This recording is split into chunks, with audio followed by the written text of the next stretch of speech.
છોટાઉદેપુરની જીવાદોરી સમાન ઓરસંગ નદી બે કાંઠે વહી રહી છે। ઉપરવાસમાં વરસાદથી નદીમાં નવા નીર ઠલવાયા। ઓરસંગ નદી પર બનેલો આડબંધ ઓવરફ્લો થયો છે।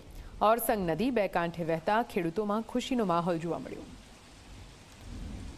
તો આ દ્રશ્યોમાં આપ જોઈ શકો છો કેવી રીતે ફરી એકવાર ઓરસંગ નદીમાં નવા નીર આવતા ત્યાંનો ચેકડેમ ઓવરફ્લો થયો છે અને આ પાણી અહીંના સ્થાનિકો માટે ખુશીના પાણી સાબિત થઈ રહ્યા છે।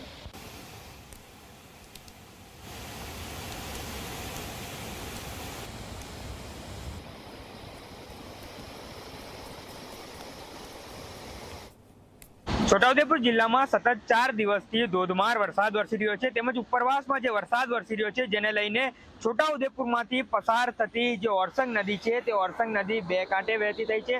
છોટાઉદેપુર ખાતે જે આડબંધ બાંધવામાં આવ્યો છે ઓરસંગ નદી પર તે પણ ઓવરફ્લો થયો છે અને જેને લઈને જે આહલાદક દ્રશ્યો છે તે સર્જાયા છે। ઓરસંગ નદી મધ્યપ્રદેશથી લઈને વડોદરાના જે ચાંદોદ છે ત્યાં સુધીને વહેતી થઈ છે જેને લઈને જે ખેડૂતો છે તે ખેડૂતોમાં પણ ખુશીની લાગણી જોવા મળી રહી છે। ચોમાસાની શરૂઆતમાં જ જે ઓરસંગ નદી બે કાંઠે વહેતી થતા જે પંથકના જે ખેડૂતો છે તેઓમાં પણ ખુશીની લાગણી જોવા મળી રહી છે। હકીમ ઘડિયાળી, જી 24 કલાક, છોટાઉદેપુર।